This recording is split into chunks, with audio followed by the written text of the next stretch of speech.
Wakil Ketua DPR yang hadir, Pak Dasko, Pak Sufmi melaporkan ke saya, minggu depan RUU ini segera akan mulai dibahas.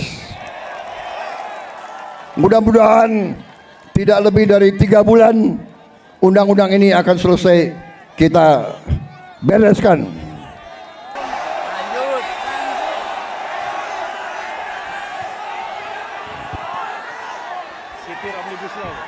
Kalian nggak kepanasan?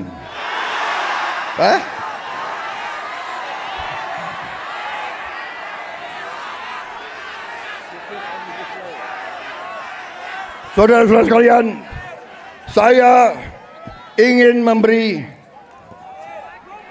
memberi hadiah kepada kaum buruh pada hari ini.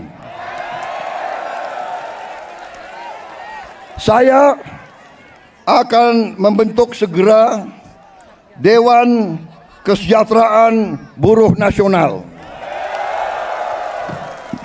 yang akan terdiri dari semua tokoh-tokoh pimpinan buruh seluruh Indonesia. Dan mereka tugasnya adalah mempelajari keadaan buruh dan memberi nasihat kepada Presiden mana undang-undang yang nggak beres, yang nggak melindungi buruh, mana regulasi yang nggak benar. Mereka memberi masukan ke saya dan segera akan kita perbaiki, saudara-saudara sekalian.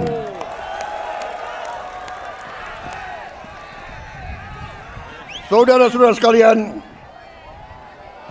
kita juga atas saran dari pimpinan buruh, atas saran dari Pak Said Iqbal dan Pak Jumbur, kita akan segera membentuk Satuan Tugas PHK.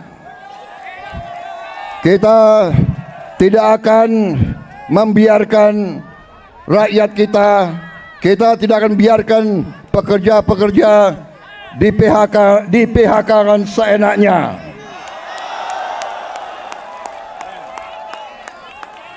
Bila perlu tidak ragu-ragu kita, negara akan turun tangan, saudara-saudara sekalian. Saudara-saudara sekalian, juga kita akan segera meloloskan RUU perlindungan pekerja rumah tangga. Wakil Ketua DPR yang hadir, Pak Dasko, Pak Sufmi melaporkan ke saya, minggu depan RUU ini segera akan mulai dibahas. Mudah-mudahan tidak lebih dari 3 bulan undang-undang ini akan selesai kita bereskan. Juga saran dari Pak Jumhur, undang-undang perlindungan pekerja di laut, pekerja di industri perikanan, pekerja di kapal-kapal, kita juga segera akan memuntak undang-undang itu. Jadi kami Satgas PHK dan Dewan Kesejahteraan Buruh Nasional ini akan mempunyai peran yang sangat penting. Saudara-saudara sekalian, saya juga akan meminta Dewan Kesejahteraan Nasional mempelajari bagaimana caranya kita, kalau bisa tidak segera tapi secepat-cepatnya, kita ingin menghapus outsourcing. Tapi saudara-saudara, kita juga harus juga realistis. Kita juga harus menjaga kepentingan para investor juga. Kalau mereka tidak investasi, tidak ada pabrik, kalian tidak bekerja. Jadi kita harus bekerja sama mereka atas usul pimpinan saudara. Dalam waktu dekat saya akan mengadakan suatu pertemuan di Istana Bogor, 150 pimpinan buruh akan saya pertemukan dengan 150 pemimpin-pemimpin perusahaan di Indonesia. Kita akan duduk bersama. Saya akan mengatakan kepada para pengusaha, saudara-saudara, tidak boleh mau kaya sekaya-kayanya sendiri tanpa mengajak pekerja-pekerja hidup dengan baik. Tapi negara juga tidak tinggal diam. Kami berjuang memberi pelayanan kesehatan untuk seluruh rakyat, pendidikan, kita juga memberi subsidi listrik, kita memberi bantuan tunai langsung kepada mereka-mereka yang penghasilan rendah. Total biaya yang kita gelontorkan ke rakyat sudah melebihi, kalau tidak salah, 500 triliun. Ini terus untuk menjaga rakyat kita tidak ada yang menderita. Tapi sekarang masalahnya adalah kita harus jaga mereka yang memerlukan, mereka yang terima. Jangan mereka yang tidak perlu, mereka terima juga bantuan dan subsidi. Ini nggak benar. Ya kan? Karena kita masih dapat laporan ada yang tidak berhak.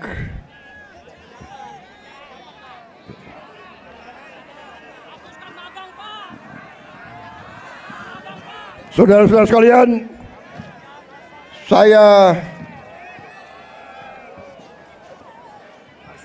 saudara-saudara, juga atas usul dari pimpinan tokoh-tokoh masyarakat, mereka tokoh-tokoh buruh, mereka sampaikan ke saya, Pak, kenapa sih pahlawan nasional nggak ada dari kaum buruh?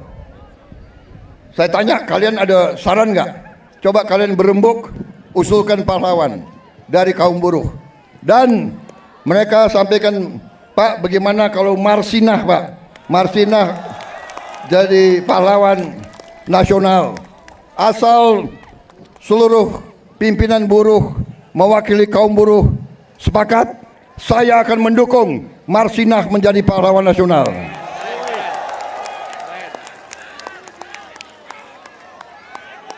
Cukup? Cukup?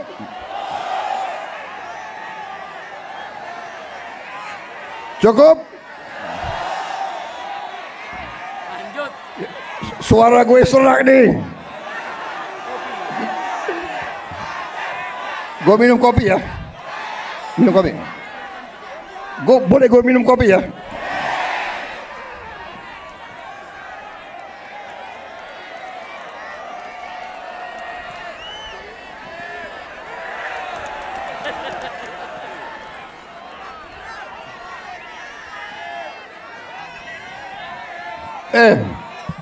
Ini lo yang minta ya. Gue kalau minum kopi gue bisa pidato 3 jam loh.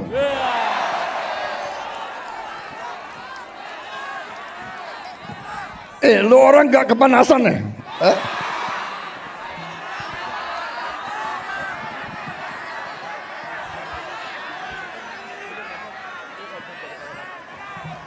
Tapi gue udah kehabisan bahan.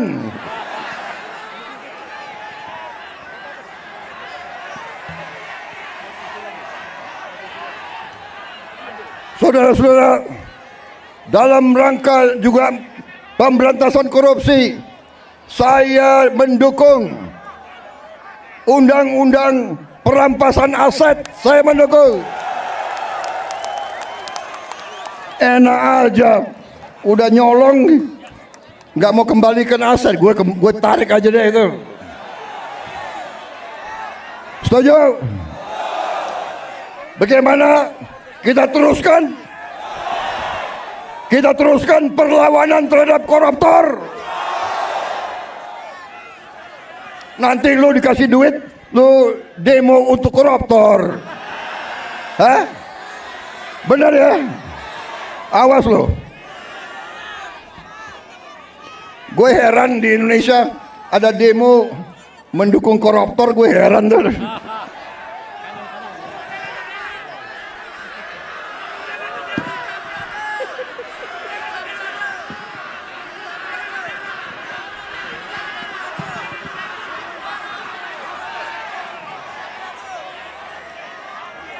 Saudara-saudara, saya punya teori ekonomi sangat sederhana. Kalau orang-orang yang berpenghasilan rendah mendapat penghasilan yang cukup, dia punya daya beli. Kalau lo orang gajinya cukup, pasti lo ingin beli barang, benar nggak?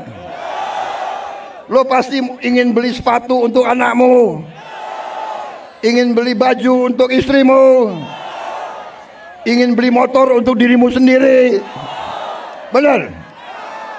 Berarti pabrik sepatu hidup, pabrik baju hidup, pabrik motor hidup.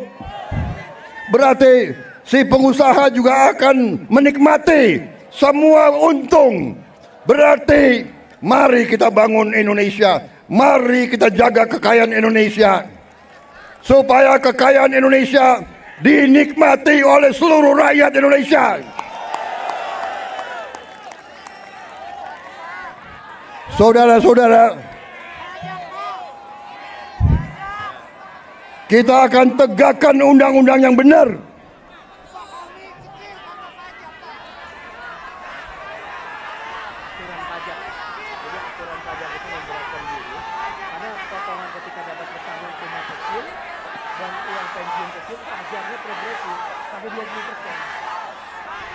Ya, saya akan pelajari kembali masalah pajak. Pajak yang besar untuk orang yang penghasilannya besar. Lo orang gajinya nggak besar, jadi ngapain dipajak? Tapi kalau pajaknya sedikit-sedikit boleh dong. Boleh ya. Ya, kalau pajaknya nggak terlalu besar boleh ya. Ya, bayar deh dikit-dikit deh. Jangan progresif. Ya, itu nanti tugasnya Dewan Kesejahteraan Buruh Nasional. Oke. Cukup. Terima kasih. Wassalamualaikum warahmatullahi wabarakatuh.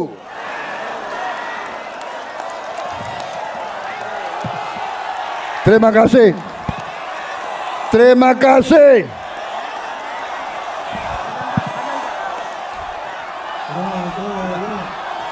Depan, Pak. Terima kasih. Terima kasih. Kalian pada sabar menunggu saya. Kalian panas-panas mau dengarkan pidato saya. Terima kasih.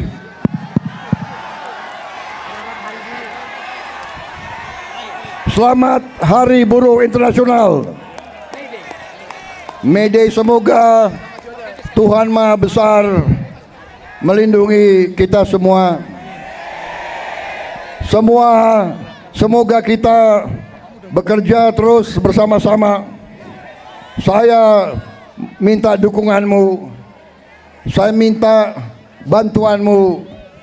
Bersama-sama kita selamatkan kekayaan rakyat, kekayaan negara kita. Kekayaan rakyat, kekayaan negara harus dinikmati oleh seluruh rakyat Indonesia.